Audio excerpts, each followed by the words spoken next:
I want to talk now about student loans. Education Secretary Betsy DeVos has extended the student loan payment deferrals until the end of January. While many Americans who own part of that collective $1.7 trillion in student loan debt are wondering, of course, what President elect Biden is going to be doing to tackle the student loan debt crisis. We're joined now by Ashley Harrington, Federal Advocacy Director and Senior Counsel at the Center for Responsible Lending. Ashley, always great to have you chat with us about this topic. I know student loans is kind of one of your areas of expertise. So I want to start with that news about President-elect Biden. We're hearing that he, might forgive up to $10,000 as a part of a student loan forgiveness plan. But there's a new study out that says that this isn't the most effective strategy in tackling the student loan debt crisis, that instead we should really be focusing on income-based debt repayment. I'm wondering, from your point of view, what would be the greatest impact, especially on low-income borrowers that are struggling right now in some of those debt repayments?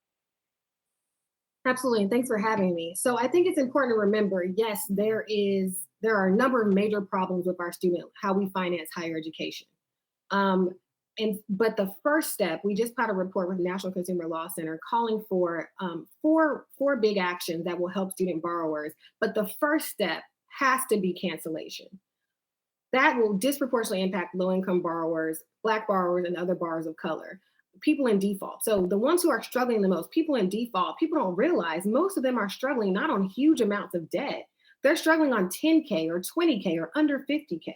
So if you cancel debt at any of those levels, you will have a disproportionate impact on those who are struggling the most, and you will provide a stimulus to the economy. So any fix to our higher ed financing system has to start with cancellation. We have let this problem get out of control. Over $1.6 trillion for 45 million people is unsustainable, not just for these individuals and their families and communities, but for our entire economy. We can't rely on just income-driven repayment. It's a complex system that has multiple repayment plans that people are struggling in. Some people should have been eligible for income-driven repayment forgiveness as early as 2014. A FOIA in November 2019 showed that as of that date, less than 20 people had gotten IBR forgiveness, right? So that actually isn't working for people because of the complexity of the system, how hard it is to stay enrolled and remain enrolled.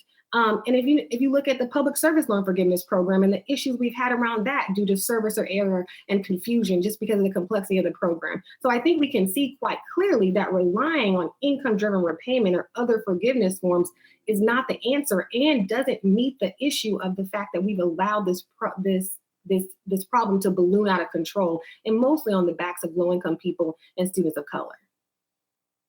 And just as a reminder for everyone at home right now, roughly 7% of all borrowers are on track to be unable to pay back their debts from student loan debt. Of course, as Ashley is mentioning, overwhelmingly, we have low-income borrowers and borrowers of color that are a part of that 7%. So Ashley, I want to talk to you then, because you're talking about, right, eliminating student loan debt, how it has to be the first step in a multi-step process.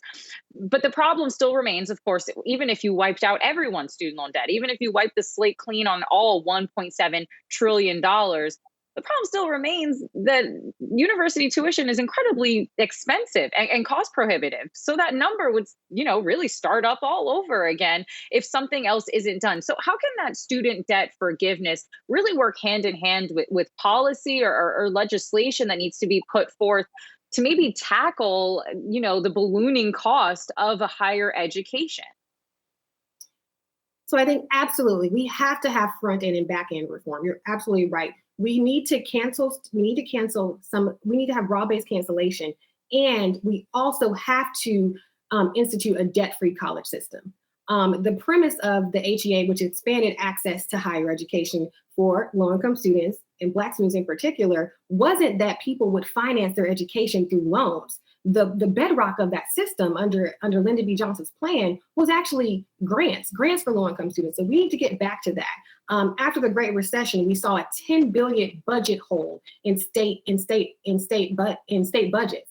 And that money came from higher ed budgets. And we haven't seen that whole field. And that's before we even get to the current state of the COVID-19 pandemic and its impact on the economy. So absolutely it's not just that tuition is rising, it's that more and more of the burden of paying for higher education has been pushed onto students and families. And that has to be corrected. That is a racial equity concern. That's an economic concern. We have to get away from that. So these two things go hand in hand. Thing about debt-free colleges, though, that has to go through Congress. President-elect Biden can actually cancel student debt for the vast majority of people because 90% of that 1.7 trillion is federal debt. He can do that through executive action. We don't have to wait for Congress. We don't have to wait for the Senate. We're well overdue for a Higher Education Act reauthorization. But student borrowers right now who are already struggling don't have time to wait for Congress, and they shouldn't have to, because there is already the ability for the president-elect to take care of this.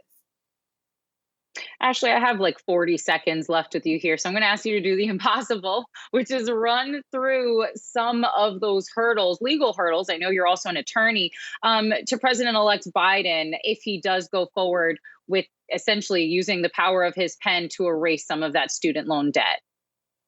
Well, actually, we think this is something he can absolutely do. This power has already been bestowed upon him by Congress. It's in the HEA. It's in even subsequent statutes. This is the same power that was used by the Trump administration recently to effectively cancel student debt in the form of interest starting in March. And they just on their own extended that payment pause and suspension and interest waiver through the end of the month.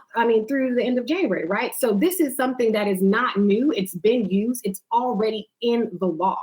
So this is something that he can do. All right. Ashley Harrington, Federal Advocacy Director and Senior Counsel at the Center for Responsible Lending. Thanks so much for joining us. Thank you.